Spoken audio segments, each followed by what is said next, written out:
Menggali sejarah Banten, sumber tertulis yang berharga. Sejarah Banten kaya akan peristiwa dan tokoh penting. Sumber tertulis adalah kunci untuk memahami masa lalu. Bersama saya, Dina Cahyani, kita akan membahas dua sumber tertulis utama Kerajaan Banten, yaitu Hikayat Hasanuddin dan Sejarah Banten Rante-Rante. Yang pertama ada Hikayat Hasanuddin, jejak wali dan raja dalam pusaran sejarah. Mari kita selami kisah epik Kesultanan Banten melalui Hikayat Hasanuddin, mengungkap peran krusial para wali dan raja dalam membentuk peradaban Islam yang kaya.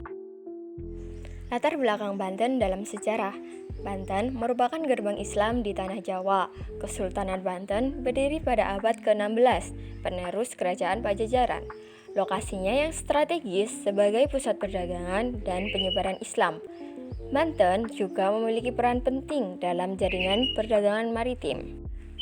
Sunan Gunung Jati, sang pembuka jalan. Sunan Gunung Jati merupakan pelopor Islam di Banten, salah satu wali Songo yang berperan penting dalam penyebaran Islam. Beliau mendirikan pusat dakwah dan pendidikan di Banten. Sunan Gunung Jati jugalah yang menugaskan Maulana Hasanuddin untuk melanjutkan perjuangan. Maulana Hasanuddin, pendiri Kesultanan. Maulana Hasanuddin merupakan raja pertama di Banten, putra dari Sunan Gunung Jati, pendiri Kesultanan Banten. Beliau memimpin dengan bijaksana dan membangun fondasi kesultanan. Maulana Hasanuddin membangun Masjid Agung Banten sebagai pusat kegiatan keagamaan. Peran wali dalam pemerintahan. Wali merupakan penasihat spiritual dan pengawal moral. Wali tidak hanya menyebarkan agama, tetapi juga memberi nasihat kepada raja. Wali memiliki peran penting dalam mengambil keputusan, menjaga stabilitas dan keharmonisan masyarakat. Hikayat Hasanuddin, sumber sejarah yang berharga. Hikayat Hasanuddin merupakan jendela menuju masa lalu. Hikayat Hasanuddin sebagai sumber utama informasi sejarah, mengungkapkan nilai-nilai kepemimpinan, keberanian, dan keimanan, menginspirasi untuk mempelajari dan melestarikan sejarah Banten.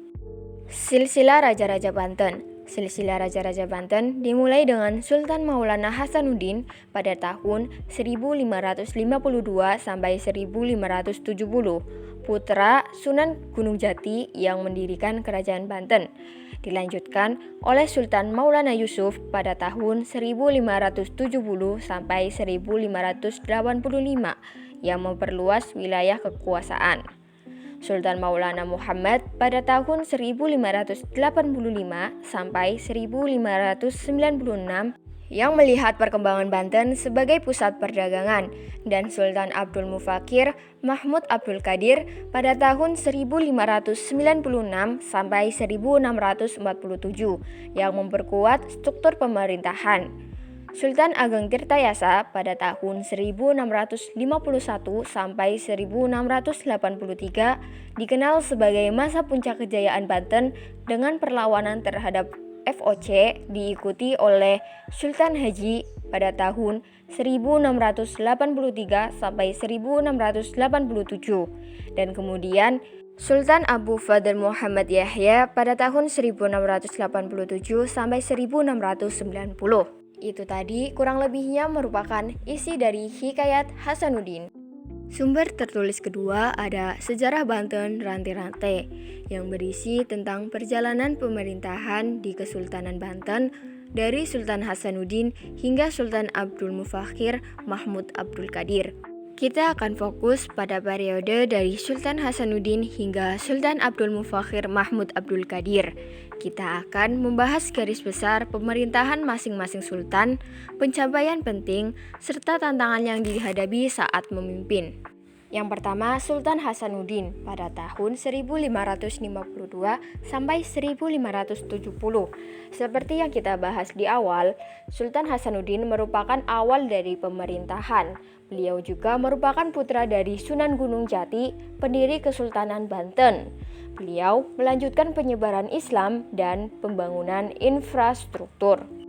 Kebijakan dan pencapaian Sultan Hasanuddin yaitu memperluas wilayah kekuasaan dan memperkuat posisi Banten sebagai pusat perdagangan, membangun hubungan diplomatik dengan kerajaan lain, juga membangun Masjid Agung Banten. Tantangan Hasanuddin selama memimpin yaitu konsolidasi kekuasaan dan menghadapi persaingan dari kerajaan lain.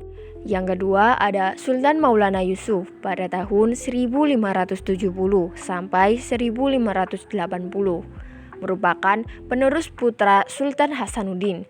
Kebijakan dan pencapaiannya yaitu melanjutkan pembangunan dan pengembangan Kesultanan Banten, memperkuat angkatan laut untuk mengamankan jalur perdagangan.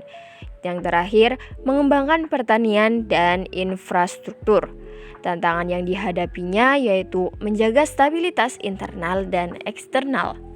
Yang ketiga ada Sultan Muhammad pada tahun 1580 sampai 1596, merupakan penerus dari putra Sultan Maulana Yusuf.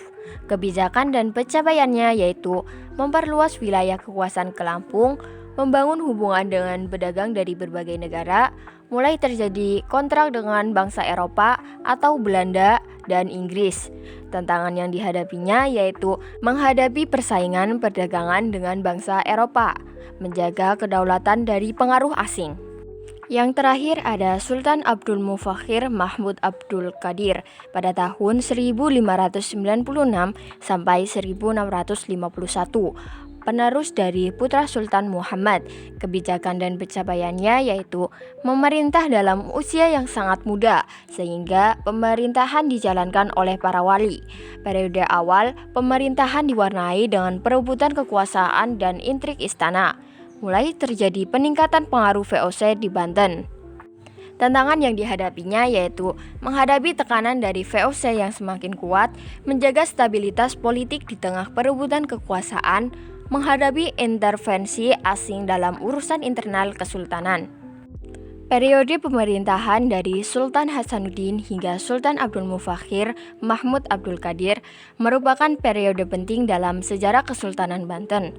Terjadi perkembangan pesat dalam bidang politik, ekonomi, dan agama.